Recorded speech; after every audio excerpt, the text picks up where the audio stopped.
Okay. All right. You want me to just go ahead and give you a basic overview of kind of the reason for estate planning and then some of the options, and then people can ask specific questions if they want to after that? Sounds sure. All right. So basically, let's kind of understand what estate planning, the purpose of it. There's generally two reasons why you're going to do estate planning or asset protection. The reason you would do this is, number one, you want to pass on your assets after death. You want to designate how, who and how these assets are going to be distributed. So who is going to receive the assets and the amounts of the assets or the ways in which they might be distributed. Another reason for estate planning is asset protection. And asset protection, the question is, how do you protect your assets from creditors? How do you protect your assets from being taxed and reduced by taxation? Or how do you protect your assets from other unforeseen circumstances? And there's a number of ways that we can do this. The simplest way, and the thing that probably everyone should have, is a will. The will designates how your property will be distributed after your death. And it's particularly important for the Muslim community because if we don't have wills, then the property is going to be distributed according to what's called the Statute of Descent and Distribution in Ohio. And that statute of descent and distribution is probably going to be different than the distribution that most people are going to want to make after their death.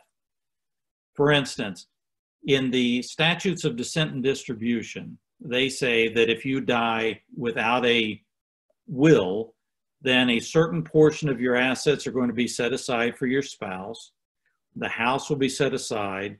Your other lineal descendants, your children, will receive an equal share, and then their children will receive from their share if they happen to predecease your grandchildren, for instance. Now, obviously that doesn't agree with the way that things would be divided under Islamic law. So if you're wanting an Islamic will that distributes your property according to Islamic rules, then you're going to have an actual will that says this, okay?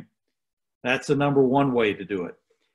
But even in that case, the problem that you're going to run up against is that in the state of Ohio, the survivors of a deceased person have a right to take against the will.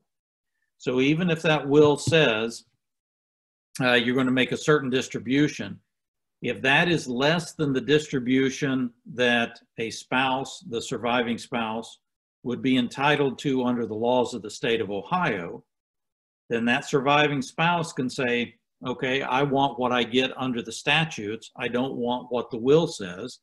And the court will give that person what they're entitled to under the statutes. So the way you get around that problem is you create a trust. And the trust is then a gift that you make while you're alive to the trust, which is basically a separate entity.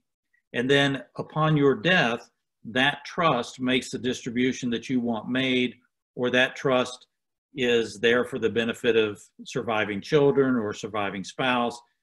And there's various things that we can do with a trust to change the general rules for descent and distribution under the laws of Ohio, okay? So that's one thing that we have to look at. One of the other things is that the trust may be used to benefit, for instance, minor children. So if you have minor children and you want to make sure that you're providing for those children until they get to be a certain age, then you can create a trust, and that trust will say that if you die, then your trustee will manage the assets of the trust for the children and will make distributions for the children, will pay for their living expenses, pay for their medical care, pay for their schooling until a certain age, all these kind of things. and then distribute their share of the trust to them at certain ages. You could say they get everything at 18, or they get everything at 25. Or you could say they get some of the assets at a certain age. And we do this a lot, where maybe they make a distribution when they finish their undergrad. You get another distribution when you finish graduate school, and you get another distribution, 5 years after that or something, and that's the final distribution. So a lot of people will do that. And that is another way of passing the assets to your children, but making sure they're old enough to handle those assets the most effective way and in a mature way, and they don't deplete the assets while they're children. Because otherwise, the problem is, if you simply leave money to a minor child, the money is going to go to a custodian appointed by the court. That custodian will manage the money for the child until the child is 18, and then turn all the money over to the child.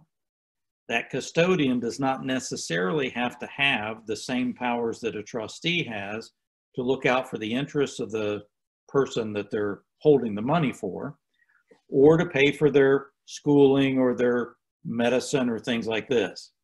So there are a lot of advantages to creating the trust.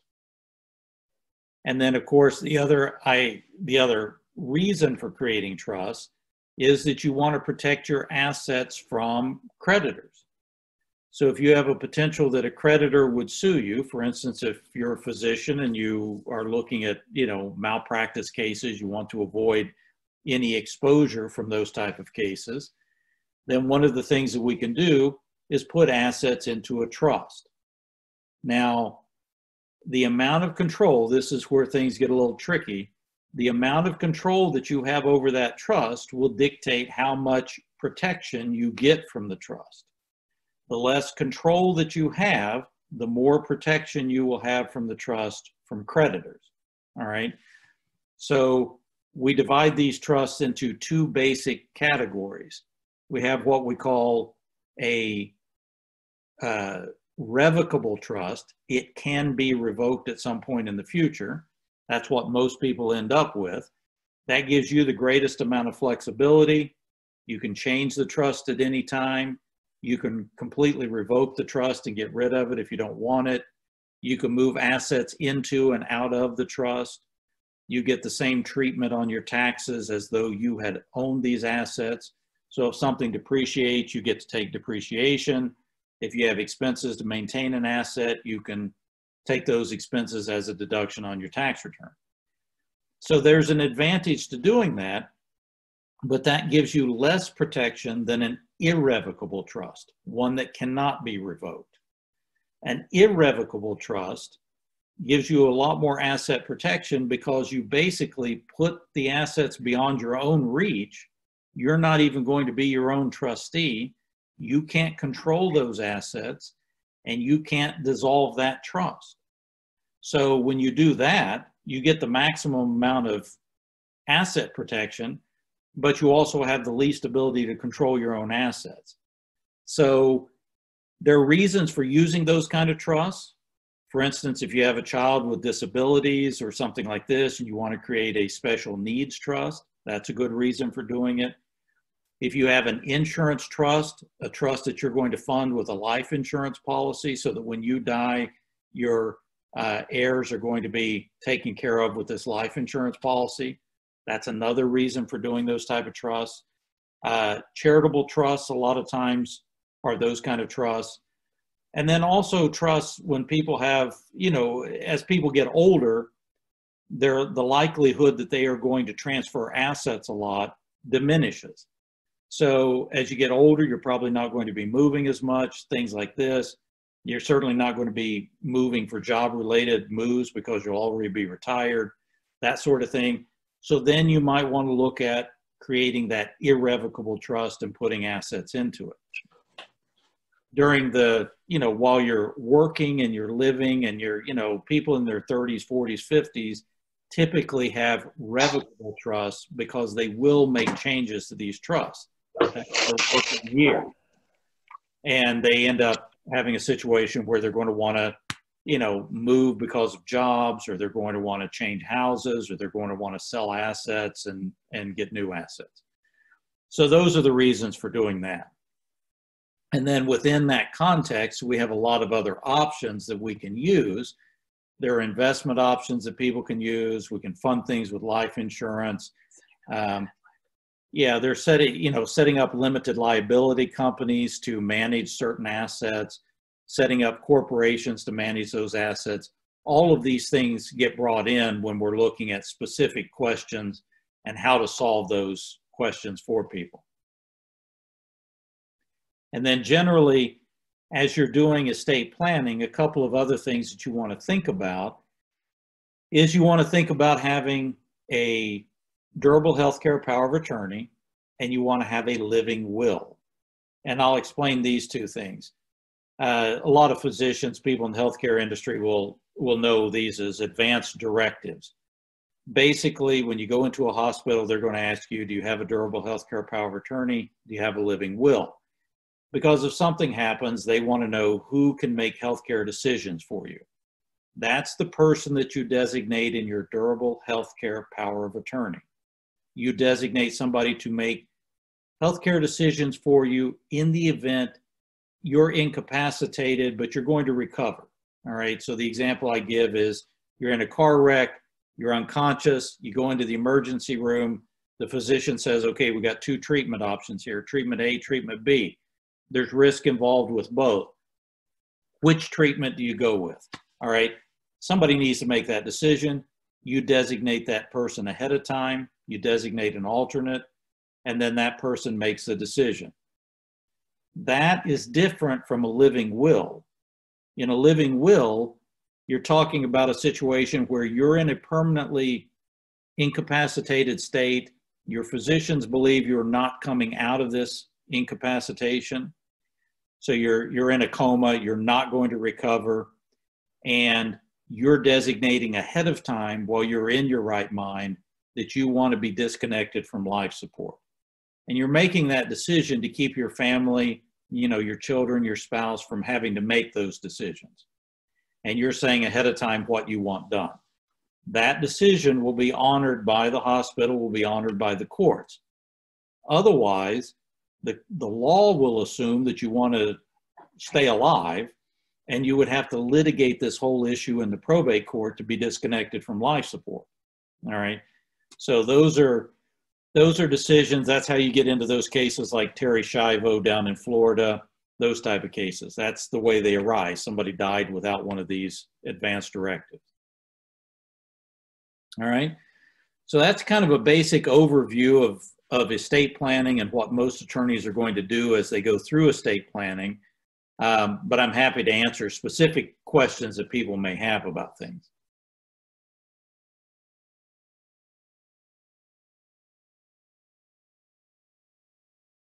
Hello? Yeah. Assalamu alaikum. Yeah. So you mentioned about the Islamic will.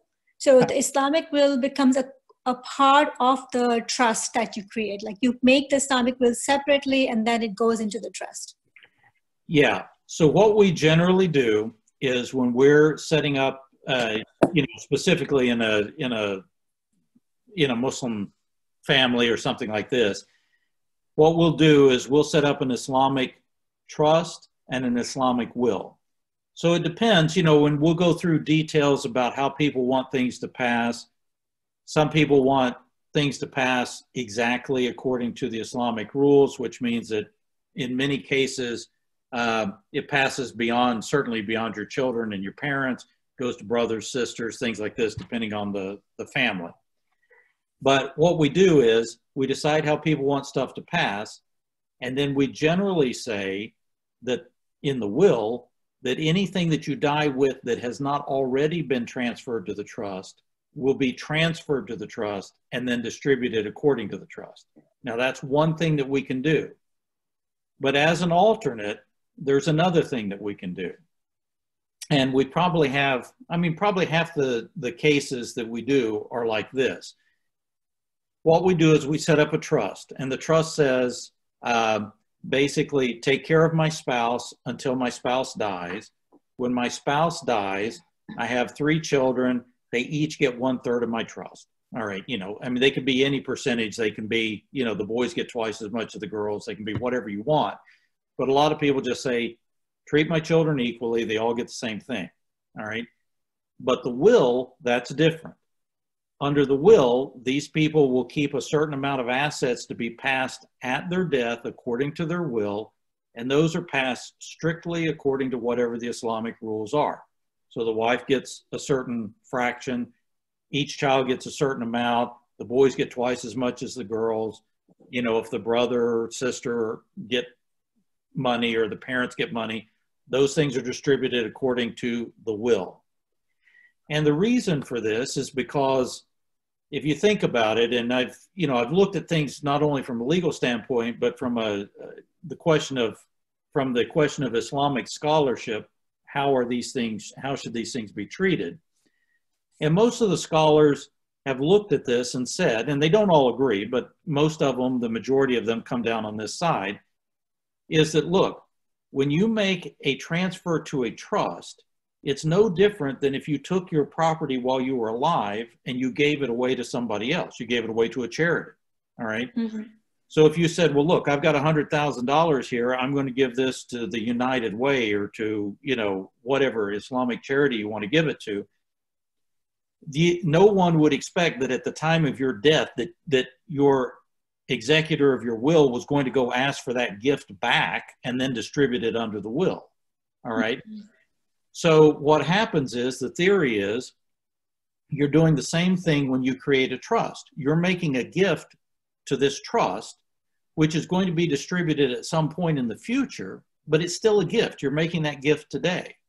And at the time you die, the trust does whatever it does according to what you've said it's supposed to do, but the assets that you die with are distributed according to the Islamic will, according to the proper Islamic rules. And so that's the way we do a fair number of the cases. We distribute them that way. And that way you've complied with the rules, and you make a decision while you're alive how much of those assets you're going to have at the time of your death, and that will be distributed, you know, properly. Everything else will be distributed however you've decided years in advance. So isn't there also a ruling on that, like how much you can distribute ahead of time according to Islamic rules, and then how much can you keep under the law? I don't know if there's any ruling on the limit, like a percentage or a dollar amount on it, but you know, certainly most people are making a decision ahead of time how much they're wanting to put into it or how much they're wanting to keep out as a separate matter. Mm-hmm. And so I'm not aware of any specific amount, but if there is, you know, it would be easy enough to deal with that. Mm-hmm. And then the Islamic will, is there like, would you or whoever does the wills, do they have like a template of what is per the Islamic law that gets distributed, or do you decide? Like how does that work? No, what we do is we take a basic, I mean, we have a set of rules, you know, under these circumstances, then this, all right? Mm-hmm. And what we try to do is we try to fit those with the client. So we try to make a decision about what that client's circumstances are. You know, for instance, if somebody is an only child, then obviously there's no distribution of brothers and sisters. Or if they only have all daughters, then the distribution is going to be the same, these sort of things. Right. And we try to write it in such a way that the court that is going to have to interpret this will understand what is going on. Now, if we're writing it, for instance, for a young couple who may end up having more children, then we have to write it more open-ended, all right? And so we write these things that way depending on the circumstances of the families. But we say under these circumstances, here's how the distribution should be. Under this other circumstance, then it would be this different distribution. Mm-hmm. So that's generally the way we write it. And that way the court has that information. But the problem is you don't want to give the court too much information to create something. You don't want to create confusion where there doesn't need to be any confusion. And when courts are looking at these things, and of course they're much more familiar with them now than they used to be. But when I first started practicing, I've been practicing for 29 years. So when I first started doing these, the first Islamic estate work that we did, I mean, we probably did it for a number of people before this, but the first person who died and we did their estate was in Greene County. And in Greene County, this is the first estate they had seen. The folks lived in Beaver Creek. And this was the first Islamic will that probate court had ever seen. And so obviously we had to go through, kind of educate the court about the Islamic will. I was the attorney for the estate, and we had a bunch of we had one minor child, and then we had older siblings for that child. So they became the guardian for the child, and there was a number of things that had to be done. But luckily, we were able to educate the court, and the court was able to understand what was going on. But any court is going to have a lot of questions about it, and the more options you give the court, the more confusing it is going to be. So we try to eliminate that confusion, because we never know where the people are going to end up dying. They may not even die in Ohio. They may die in South Dakota or something, and then their will ends up being interpreted in South Dakota or somewhere. Right. That makes sense. Okay. Mr. Allen, yeah. While you're alive, so who is going to be trustee if you establish a trust? So you will be trustee by yourself? Like, who is going to run that trust? Typically, in a revocable trust, one that can be revoked later, the first people who will be the trustee of that trust will be whoever created the trust. So for instance, if we've got a husband and wife situation, they're both creating the trust, then the husband and wife will be the trustees of the trust to begin with, all right? And if one of them dies, then the one that's left will continue to be the trustee. When the last of those two die, and those two people have the power to revoke the trust, when the last of those two dies, then they would designate another person to be the trustee. Or it can be an individual. Usually I recommend that you use an individual, but if not an individual, it can be an institution. So you could have you could have Chase Bank be the trustee of the trust. The problem with having an institutional trustee is that they're going to charge pretty high fees. And many of them will not take a trust. They will not even engage the work unless there's a minimum amount of money in the trust. Most of them, it's a minimum of $1 million. Some of them, it's higher than that. Some of them have a $5 million minimum. All right. So again, they're looking at having a lot of assets at their disposal, and they are looking at having some pretty high fees. The fees can be 5 or 6%. I've seen the fees as high as 10% for institutional trustees. And so that's a pretty high fee every year on your trust. Now that's usually on the distributions from the trust, not the total, gross amount that's in the trust. But I mean, that's still, that can end up being $50,000 or $100,000 of fees a year, and that's just can be ridiculous.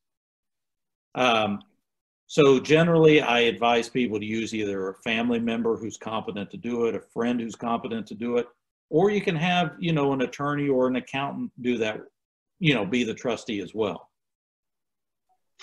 Yeah, next question. Do you provide these services? If you, how can we make appointment or something like that? So is your firm Oh yeah, what we do is we do a lot of this work, and what we've been doing, especially during this COVID-19 thing, is we generally set up appointments with folks on the telephone. We'll discuss all the options, all the particular things that people have that they have questions about in their specific situation. And then if people say, yeah, we want to go ahead and do this, then we go ahead and start the work. We'll send them an estate planning packet where they can write people's names on there for their trustees, for their executor for the estate, guardians for children, things like this. And then we'll draft the documents according to that, usually meet again on the telephone, go over everything. Some of the documents need to be witnessed by witnesses. They have to be people who are not going to inherit under the will, but they don't have to be related. They could be any friend, coworker, anything like that. Some of the documents have to be notarized. Now, the ones that are notarized, you can either go to a notary, or if you got one at your place of work, that may be one thing.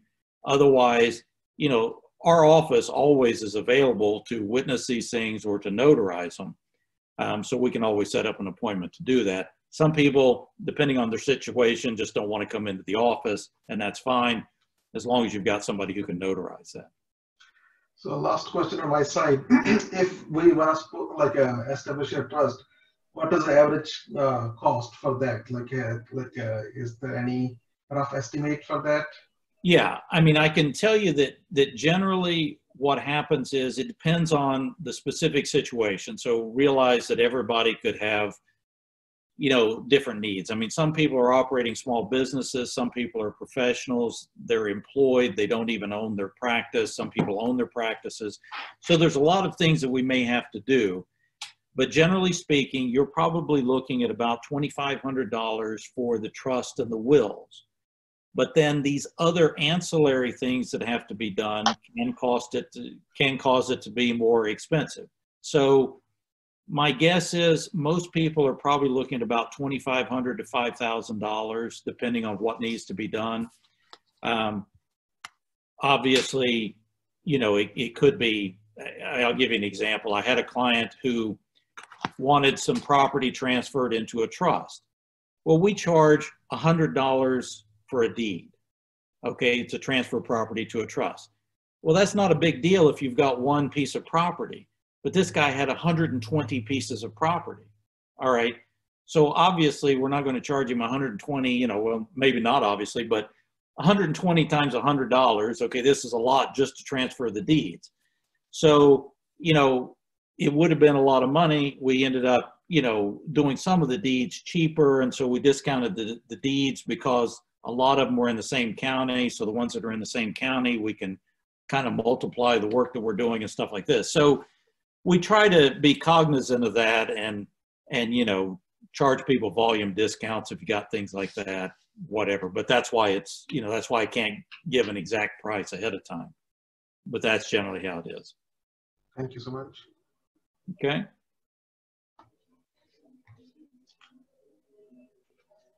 And I'll just tell you, usually when people come in to see us about these things, depending on how fast people want to move themselves, I mean, we can generally draft the stuff up in about a week to 10 days. But some of it depends on people making decisions. Some of it depends on people getting information back to us. If there are deeds that need to be prepared, then we need to know where these deeds are. Sometimes people own property in other states. And if they own property in other states, then we're going to have to get an attorney in that state to draw up the deeds to transfer them. So sometimes those things will slow the process down. But I mean, from our standpoint, drafting the documents can be fairly quick. Sometimes the planning of drafting the documents takes a long time. All right. So people will need to meet with a financial advisor. They may need to meet with an accountant. They may need to meet with business partners. Sometimes, you know, for instance, I'll give you an example. If you're in a medical practice, if the medical practice has already been consulting with people and there's what we call a buy-sell agreement or a closed corporation agreement that would dictate what happens to that practice after, you know, if one of the doctors either dies or becomes incapacitated, and defines the amount of money that's going to be paid, and there's an insurance policy in place and everything to deal with that, then that's fairly quick. Okay, everything's already done.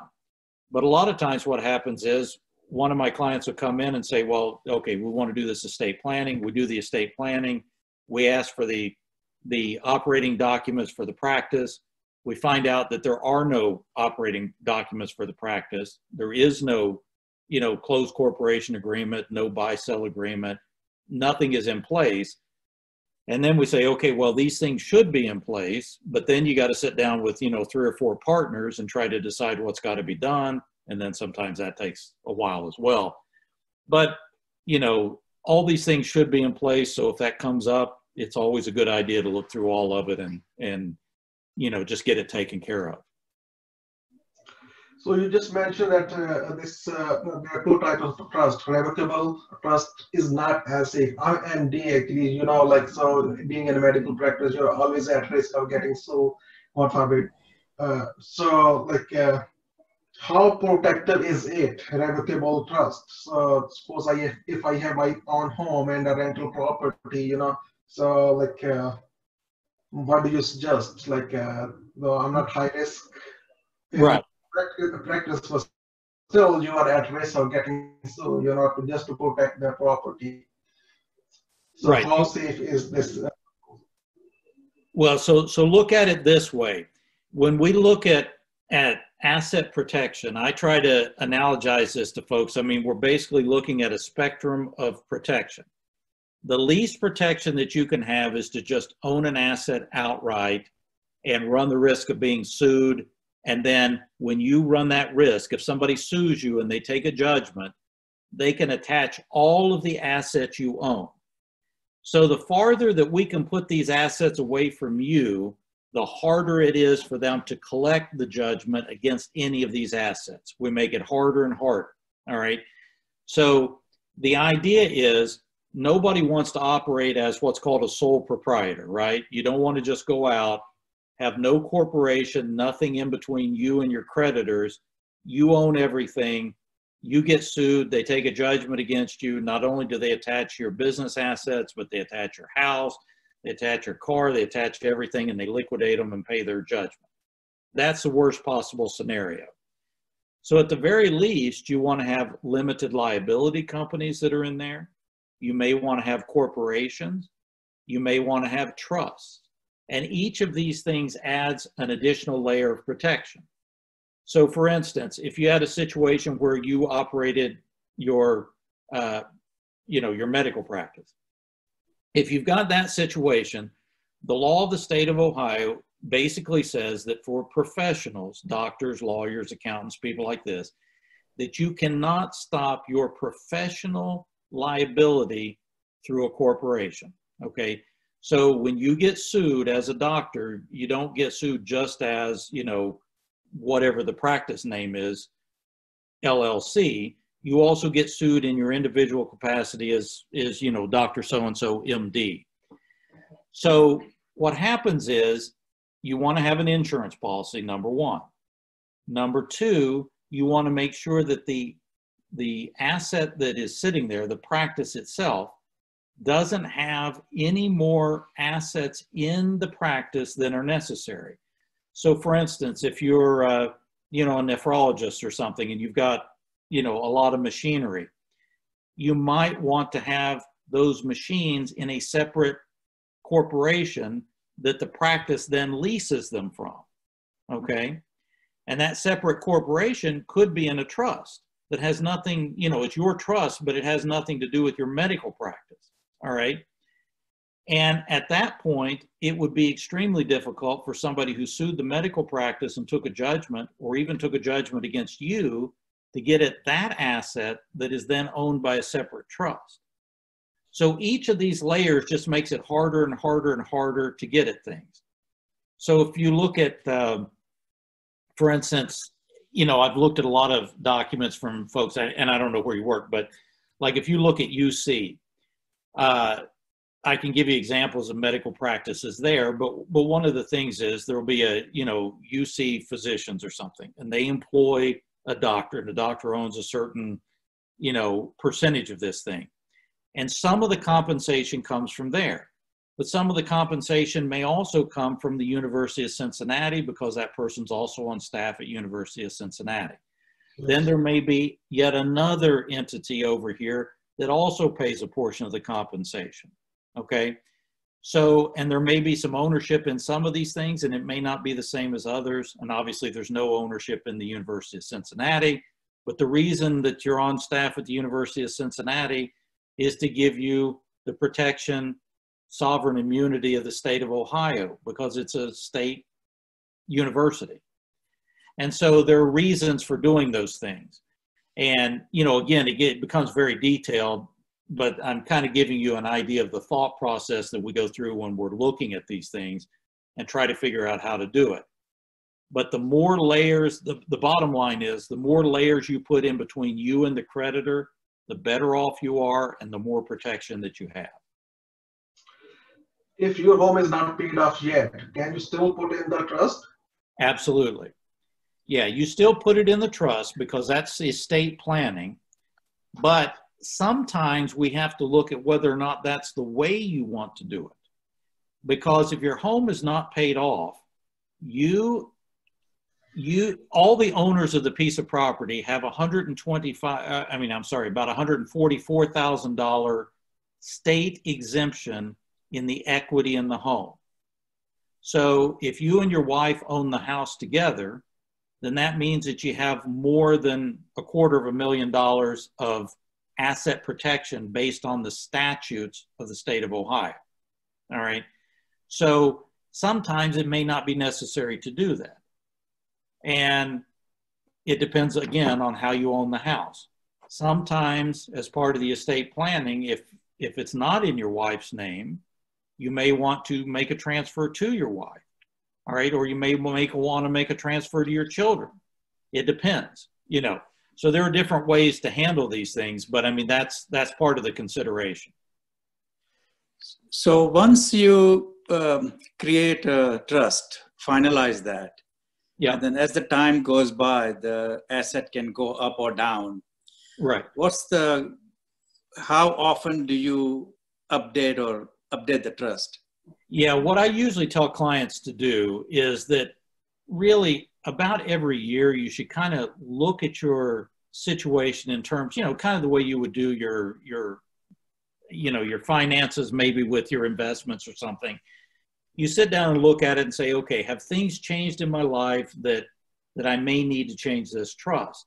For instance, you know, do you no longer have minor children? All your children have graduated from college or from medical school or from, you know, whatever school they're going to.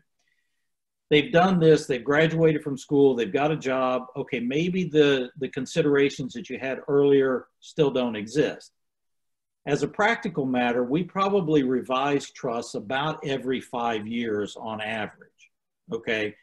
Because that kind of reflects these different degrees that people are going through in their lives.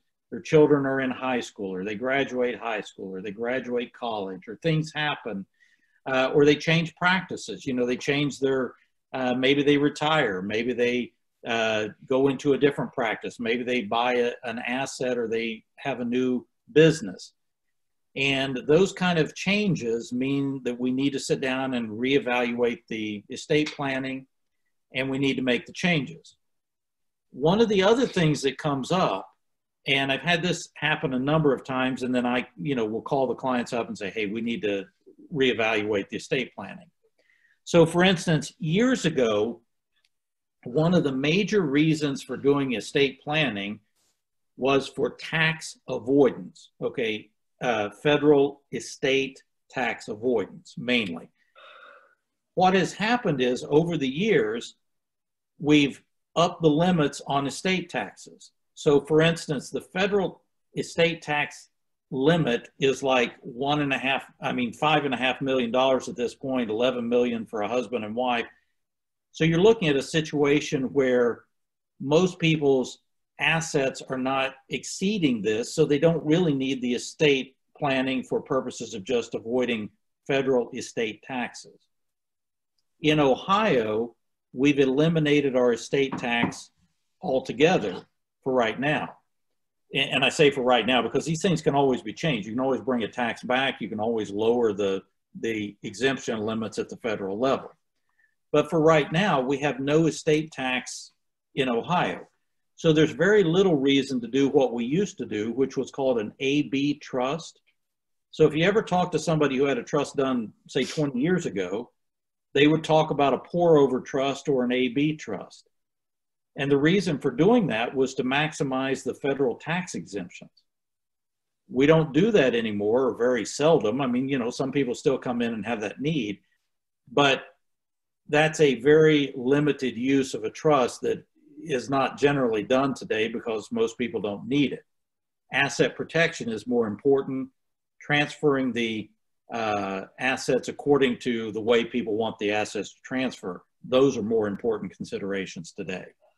But what happens is when the laws change, we keep track of that, and then we'll call the clients up and say, hey, we may want to revisit this issue. You know, we've had a change in the law.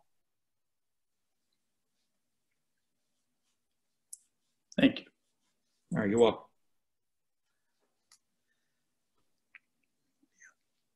Anyone have other questions or? So this may not be necessarily a estate or trust question, but just out of curiosity, when you have a couple who share assets, then in an Islamic will or in any will, how do you just divide it up between like the husband's relatives or brothers, sisters are getting this share, and how much is the wife's share going? How would you be able to decide that? Yeah. What we typically do, I mean, the way that our will or that our trust or wills write this is if the husband dies, and let's say that we're making a strictly Islamic division, then if there are joint assets, then what we will say is that those joint assets are going to be divided. 50% of those assets are going to be divided and distributed according to the husband's Islamic distribution. 50% of those assets will be distributed according to the wife's Islamic distribution. Okay? Because her distribution may be different than his distribution based on, whatever her family looks like versus what his family looks like. Right. And so if those two things are different, then we just divide them in half unless we have some other reason for doing it differently. Some people will come in and say, hey, when we bought the house, I paid $25,000. My husband paid $50,000. So basically, husband paid 2/3 and wife paid 1/3, and that's still the way they want to divide that asset later on. Okay, that's fair enough. We can do that if we want to. Okay. Makes sense. Thanks. Yeah, so it's up to the individuals, but the starting point is we just divide the assets in two, distribute the husband's according to his Islamic rules, distribute the wife's according to hers. Okay. And that does come up fairly frequently. I mean, just so you know, we've done that. That's why it's a basic part of our wills or estates when we. Yeah. I always wondered because really you can't keep track if you're sharing assets, right? Yeah, it's very hard, and people end up titling things to one another, and most of the time you do. And when that ends up happening, then you've got to just try to figure out some way of doing it that's fair. Now I'll tell you another consideration, and here's something to think about that we generally go over when we're doing estate planning, and I didn't address this earlier. But if you do have minor children, that's one of the issues that comes up a lot. Is who's going to take care of these children if both parents die? If one parent dies, the other parent is just automatically the caretaker of the children. The law doesn't have to do anything. That's the default. But if both parents die, you're in a car wreck or a plane crash or something, and you both die at the same time, or the last of the two parents dies, then who's going to take care of the children? Well, you need to designate somebody to be that guardian for the children and to take care of the children. And the guardian of the children's person does not have to be the same as the guardian of the children's estate or the money of the child.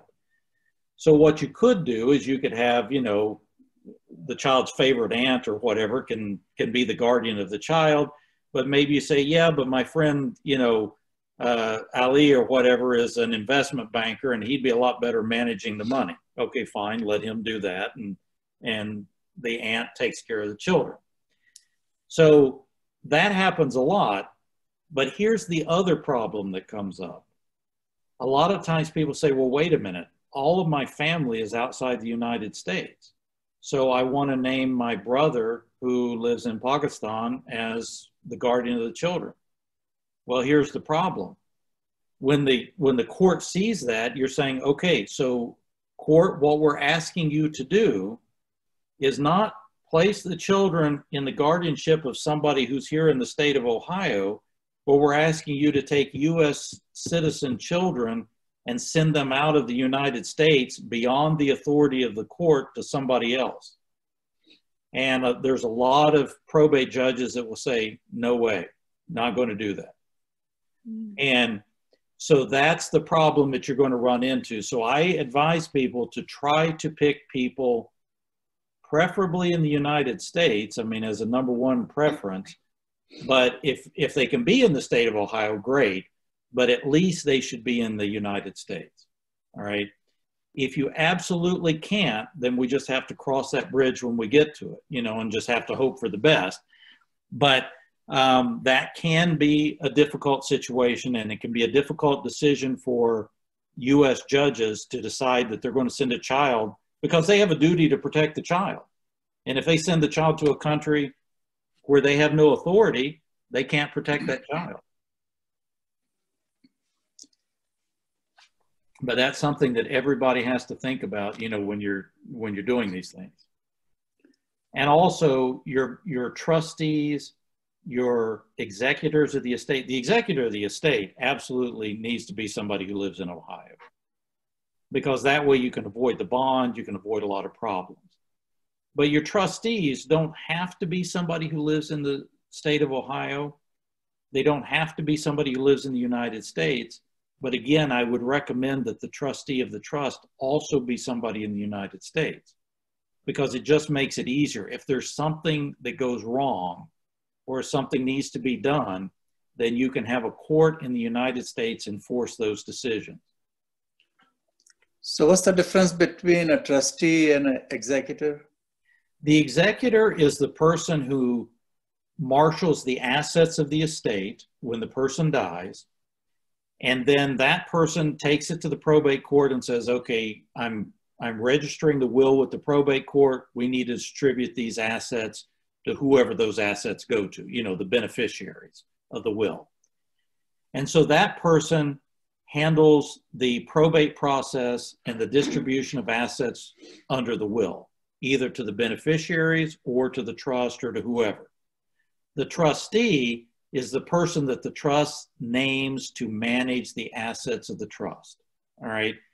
And that person is going to have a whole set of regulations about how they manage these assets, what the goals of the trust are, how they're going to do things, what they're empowered to do, what they're not empowered to do. But that trustee will act for a long time. Usually the executor of an estate, the estates are generally only open for probably at most 60 to, you know, 6 to 9. Yeah, 6 to 9 months at the most. But the trust may go on for years or decades. All right. So, I mean, there are trusts that go on for 20 or 30 years. So those trustees are going to be involved in this thing for a long time. The executor is going to be involved for less than a year, probably 6 to 9 months. Mitch, can you go back to, I think you mentioned, and I was listening carefully and then it stopped my thought, the executor of the will, preferably if they're in the state of Ohio. Why is that again? You said something about bonds and yeah, you lost me there. The rules of the state of Ohio say that the executor has to be in Ohio. There are exceptions to this. So there are times when somebody outside the state of Ohio can be appointed as an executor. But in those cases, then a bond would have to be placed. So that executor is going to have to pay to have an insurance bond guaranteeing that, you know, if they run off with assets of the estate, that the insurance will pay the estate whatever the value of those is. And generally, those bonds have to be minimum of 1.5 times the assets of the estates. Sometimes the courts will require 2.5 times the assets of the estate. So if you've got $1 million estate, then that means somebody has to pay for a $2.5 million insurance bond. And the premium on that can be pretty high.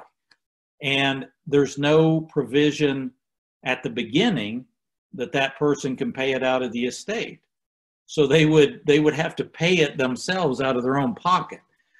And it just creates huge amounts of hassle. It's much better to just name somebody in the state of Ohio to do it.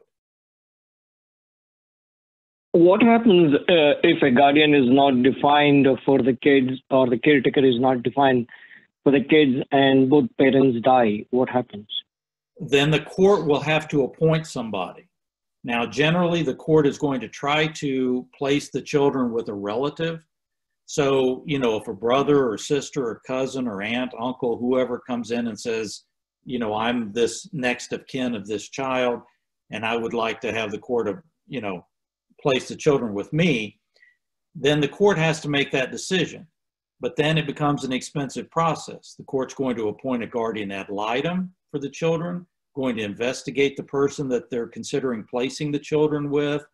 The court will eventually have to make the decision on whether or not the court will place the children with that person or not, or if the court's going to place the children with somebody else. So that can be problematic. If you die intestate, that means without a will. If you die intestate and you've not designated anybody to be the guardian for these children, then that is the process that is going to happen. And, you know, it can be a difficult process. There are a couple questions in the chat window. Would you like me to read them, or are you able to see them in the chat? I don't see them, but if you can read them, that'll be fine. Okay. The first one is, what is the tax benefit of establishing a trust? And go ahead. Okay, yeah, let me answer that. A lot of times there is no tax benefit or detriment to establishing, for instance, a revocable trust. Generally speaking, the revocable trust will just pass through, you know, the appreciation or depreciation in a revocable trust will pass through to the individuals, and they'll report it on their individual tax return. On the other hand, if you set up certain other kinds of trusts, then there can be huge tax advantages. So like when we were talking about those A-B trusts, the way we used to set those trusts up, the point of it, back in the day, the federal tax exemption for federal taxes was $500,000. So any estate that had more than $500,000 of assets would be taxed on everything over $500,000, all right? And they would be taxed at the federal tax rate, federal estate tax rate, which, you know, was somewhere around 30 or 40% at that time. So the issue was, what we would do is we would have one trust that would be established, and then it would pour over into the other trust. So basically you got the benefit of two tax exemptions. I mean, this was really what was happening. And so you were saving about 40% on $500,000, all right, or $1 million, you know, because it did go up to $1 million then. But you were saving 40% on about $500,000. So yeah, I mean, that can amount to quite a bit of money. I mean, that's $200 and some thousand. So when you're looking at something like that, yes, that can make a big difference in terms of taxes. But generally today, the tax implications, there are not many tax advantages or disadvantages to the trust. That's the good news. There are no disadvantages, but there are no particular advantages to doing it either. Taxes are generally not the big consideration today for doing a trust. All right, was there another question too? Yeah, so can you pick someone in the States to care for the child, then let that person hand the child to someone abroad later on, like aunts, uncles, etc.? Well, the difficulty there is, I will say it depends, you know, and of course, remember, the answers that I'm giving you involve Ohio law. So I'm not saying that the situation wouldn't be different in different states. Most of these questions are dictated by state law. All right, so estate planning is a very state law oriented question. The laws could be different in Oklahoma or California or wherever. But here in Ohio, what's generally going to happen is if the court places children with a guardian, or if a guardian is named in a will and the court then signs off on it, the court is going to have that person report periodically to the court, at least on the assets of the child and on the child's well-being and things like this. So at that point, if the guardian has sent the children somewhere else, the court may question why. That doesn't mean that they can't do it, all right?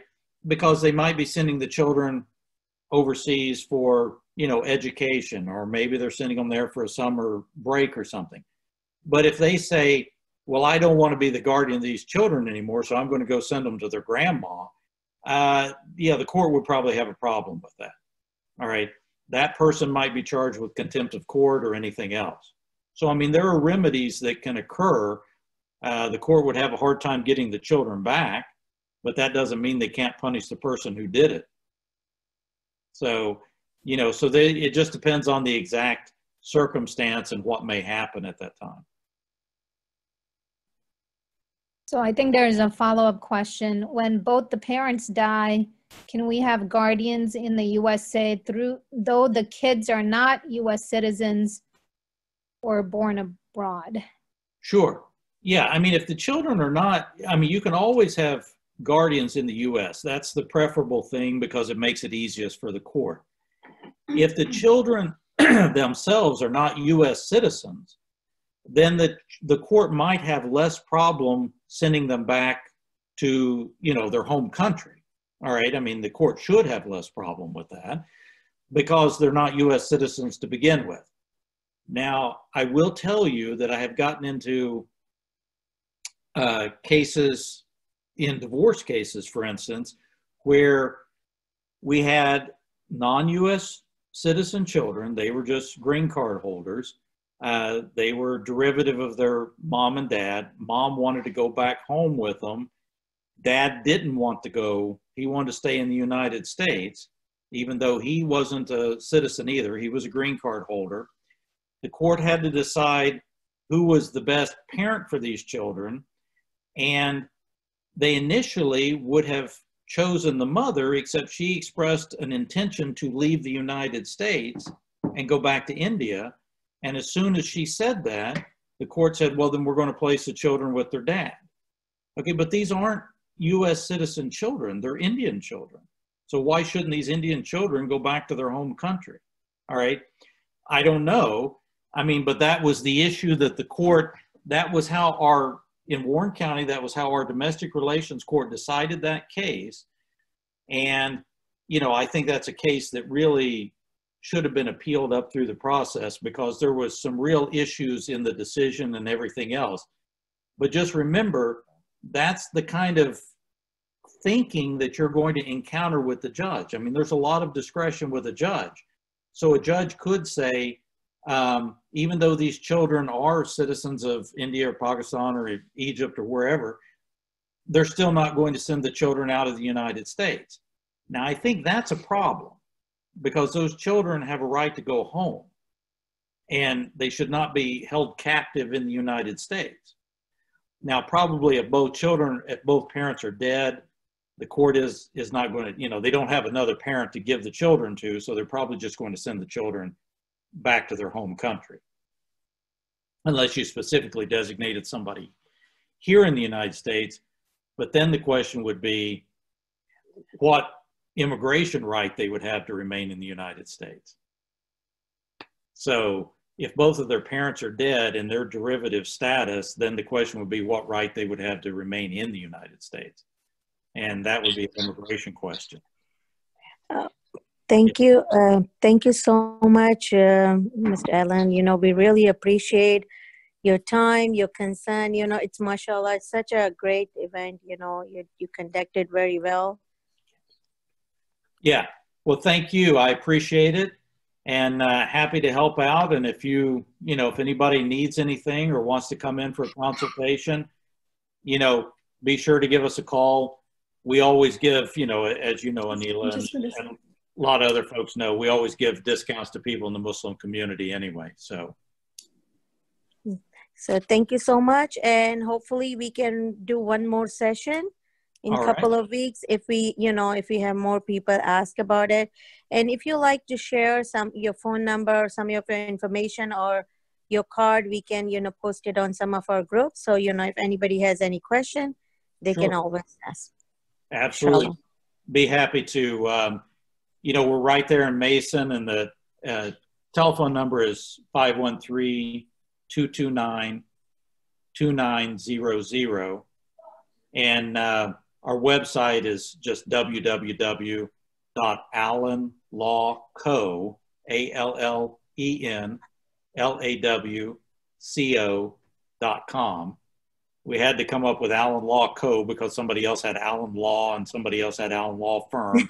It's a fairly common name, but it's Allen Law Company, AllenLawCo.com. Okay. All right. Thank you. Thank you again. All right. Thank you. Assalamu alaikum, everyone. Wa alaikum assalam. Assalamu alaikum. Have a good evening. You too. Cheers.